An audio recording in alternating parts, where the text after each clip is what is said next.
For thousands of years, humanity has asked the same question: who created the universe? Across continents, civilizations, and religions, one answer appears again and again.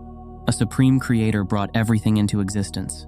It feels like the most natural explanation. If every building has a builder, if every painting has an artist, then surely the universe must also have a creator. But over 2,500 years ago, one man gave an answer so unexpected that it still challenges the foundations of how many people think about reality today. That man was the Buddha, yet his response was not a rejection of gods, nor was it a declaration of atheism. Instead, it was something far more profound. The Buddha invited people to ask a different question. Not, who created the universe?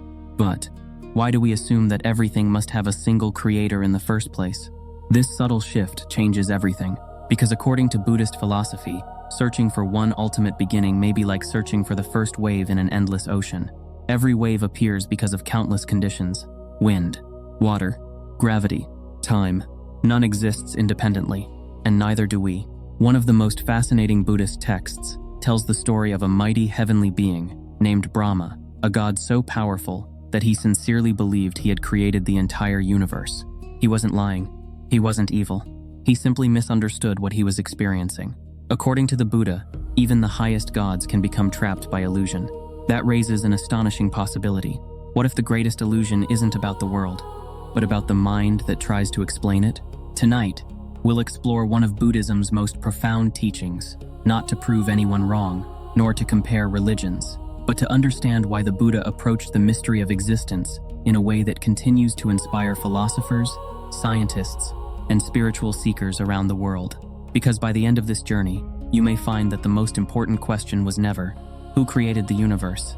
It was always, what is creating your experience right now? Imagine awakening in a vast, silent universe. There are no stars, no planets, no people, no sound, only an immense realm stretching endlessly in every direction. You open your eyes, and you are completely alone. Now imagine waiting, not for days, not for years, but for what feels like an eternity. Then, one by one, other beings begin to appear. They awaken around you, confused and searching for answers. Naturally, they look to the only being who was already there. They ask, who are you? How did we get here? Who created this place? And because you arrived first, because you remember existing before they did, you begin to believe something extraordinary. I must have created them. This is the remarkable story found in the Brahmajala Sutta and other early Buddhist texts. The Buddha described a powerful deity known as Mahabrahma, a being of immense radiance, extraordinary lifespan, and overwhelming authority. To the beings who encountered him, Brahma appeared eternal, perfect, all-knowing, the Lord of creation, and even Brahma himself sincerely believed it.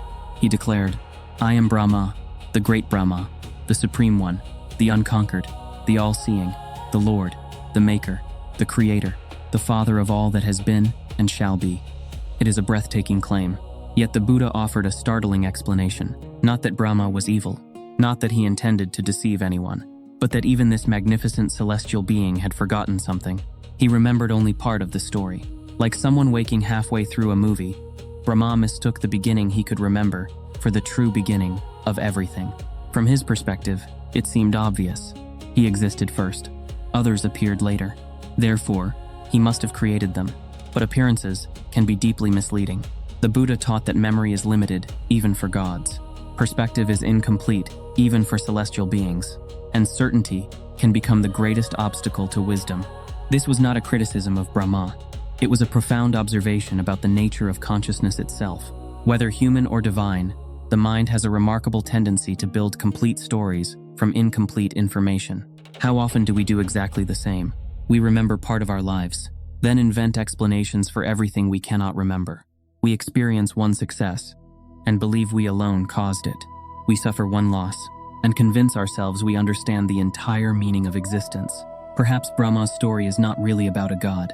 Perhaps it is about all of us, because before we can discover truth, we must first recognize how easily certainty becomes illusion. And this is precisely where the Buddha's teaching begins to diverge from nearly every expectation about ultimate reality. Instead of asking who stands at the beginning of existence, the Buddha asked something far more subtle. What conditions allowed this moment to arise?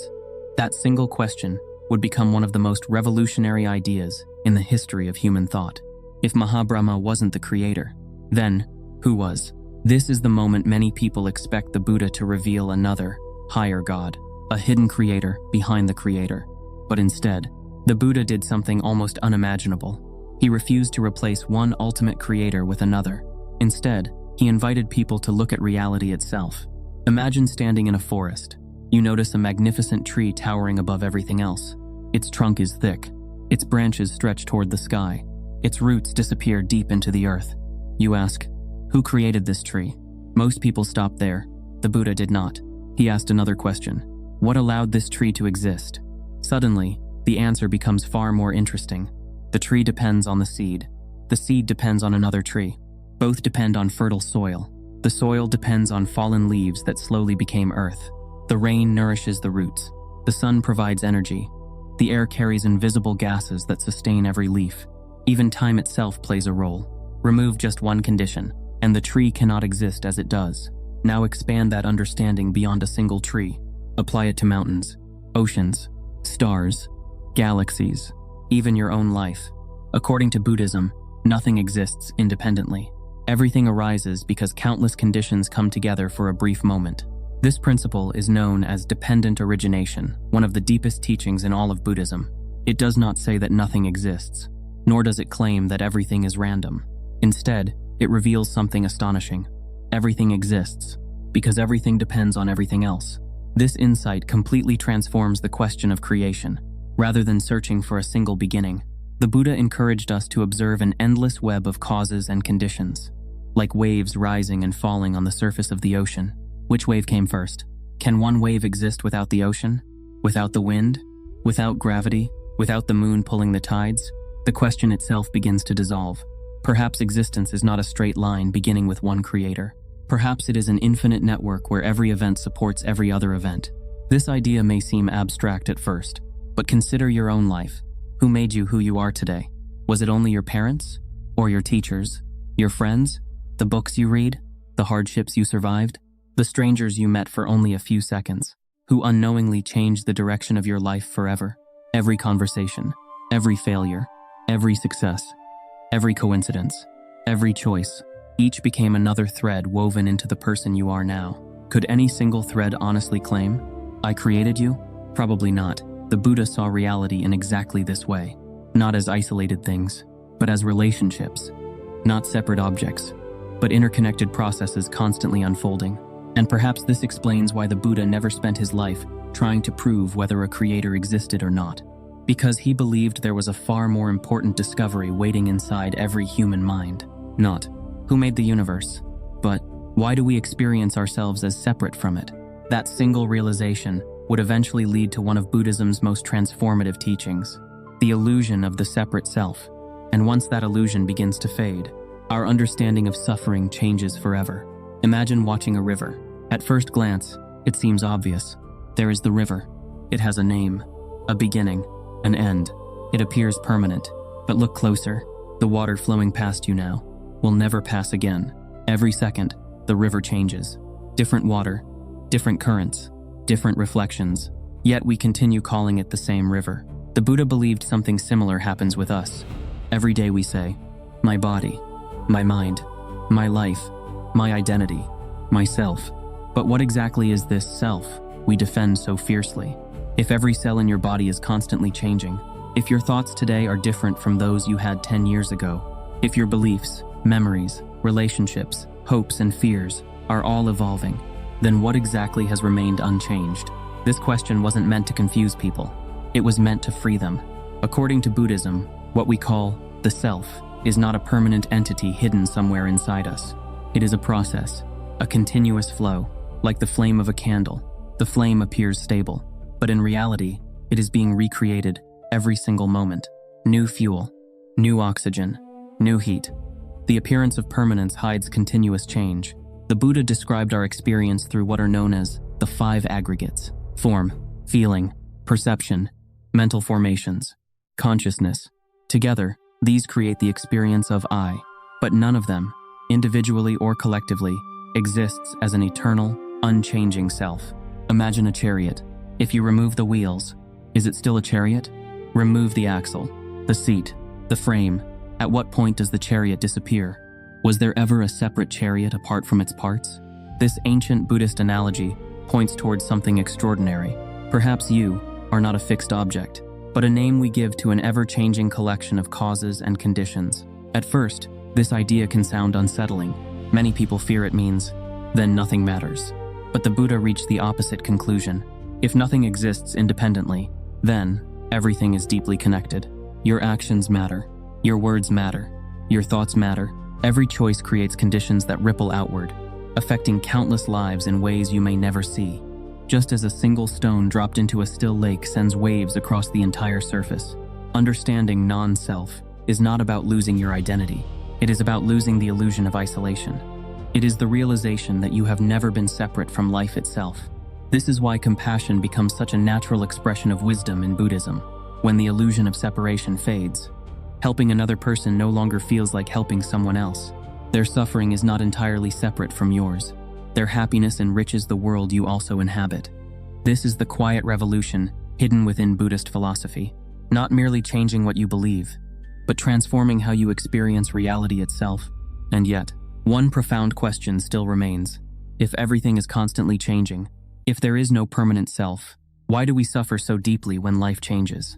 The Buddha believed the answer lies in one simple habit of the human mind, our endless desire to hold on to what can never stay the same. And that realization opens the door to one of Buddhism's most life-changing teachings. Think back to the hardest moment of your life.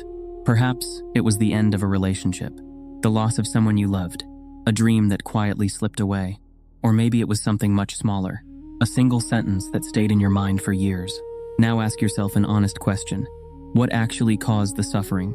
Was it the event itself, or was it the desperate wish that reality had been different? This is where the Buddha's teaching becomes deeply personal. He never claimed that life could be free from pain. Pain is unavoidable. Every human being experiences loss, aging, illness, disappointment, death. These are woven into the fabric of existence itself. But suffering, the kind that follows us long after the moment has passed, the Buddha believed much of it arises from something else. Our resistance to change. Imagine trying to hold water in your hands. The tighter you squeeze, the faster it slips through your fingers. Life behaves in much the same way. We try to hold on to youth, but the body changes. We try to hold on to success, but circumstances shift. We try to hold on to relationships, but people grow, leave, or pass away. We try to hold on to certainty, yet the future remains unknowable. Still, the mind whispers the same impossible demand. Stay exactly as you are, and when reality refuses, suffering begins. This is the heart of the Buddha's second noble truth. Not that desire itself is evil, but that attachment to what cannot remain creates endless dissatisfaction. Think about how often we say, I'll finally be happy when I earn more money, when I find the right partner, when people appreciate me, when life becomes easier. But how many times has reaching one goal simply created another? The finish line moves, the craving returns, the cycle begins again. The Buddha compared this to drinking salty water. The more you drink, the thirstier you become. Not because happiness is impossible, but because we are searching for permanence in a world built upon change. This insight is not meant to make us pessimistic. Quite the opposite. Imagine listening to your favorite song. Would it be beautiful if it never ended? If every note lasted forever, there would be no melody, no rhythm, no music. Its beauty exists precisely because each note appears and then disappears. Life is no different. Every sunrise is precious because it fades. Every friendship is meaningful because time is limited. Every breath is extraordinary because it cannot be repeated. Impermanence is not the enemy of meaning. It is the reason meaning exists at all. This is why the Buddha did not teach people to escape life. He taught them to experience life without trying to imprison it, to love without possessing, to care without controlling, to live without clinging. And when that begins to happen, something remarkable appears, not because the world has changed, but because the relationship between your mind and the world has changed. This transformation has a name. The Buddha called it freedom. But what does freedom actually look like? Is it withdrawing from the world, giving up every desire, living in a cave? Or is it something far more practical, something you can begin experiencing today? That is where the Buddha's path truly begins. If suffering is not caused by life itself, but by the way we cling to life, then a new question naturally arises. Can the mind, learn another way? The Buddha believed it could. And this is where Buddhism becomes something remarkably practical. He didn't simply diagnose the human condition. He offered a path, not a path based on blind faith, not a path requiring worship, not even a path demanding that you accept his words as truth. Instead, he invited people to investigate their own minds, to observe, to question, to experience. Imagine someone handing you a map. The map can describe a mountain in extraordinary detail. It can show every trail, every river, every cliff. But no matter how accurate the map is, it can never replace the journey itself. The Buddha often taught in the same way. His teachings were never meant to become beliefs that people defended. They were meant to become experiences people verified. This is why one of the most famous teachings in Buddhism comes from the Kalama Sutta. The Buddha told a group of villagers, "Do not believe something simply because it has been repeated for generations. Do not believe it because it appears in sacred texts. Do not believe it because respected teachers say it is true. And do not believe it merely because someone speaks with confidence. Instead, look carefully, observe your own experience. If a teaching leads to greater wisdom, greater compassion, and less suffering, then it is worth practicing." These words remain astonishing even today, because they place responsibility not on authority, but on awareness. This doesn't mean rejecting all traditions, nor does it mean believing only what feels comfortable. It means becoming deeply honest with your own experience. Consider something as simple as anger. Imagine someone insults you. Within a fraction of a second, your heart beats faster, your muscles tighten, thoughts begin racing through your mind. Most of us immediately become those thoughts. I am angry. I have every right to be angry. But mindfulness asks a different question. Can you observe the anger before becoming it? For just a brief moment, notice what changes. Instead of being trapped inside the emotion, you begin witnessing it. You realize it has a beginning. It grows. It changes. Eventually, it fades. Like every other conditioned phenomenon, this simple shift creates an extraordinary freedom. The emotion still appears, but it no longer completely controls your actions. This is not suppression. It is understanding. The Buddha compared the untrained mind to a leaf caught in a violent wind. Every gust throws it in another direction. Every praise lifts it. Every criticism crushes it. Every success inflates it. Every failure destroys it.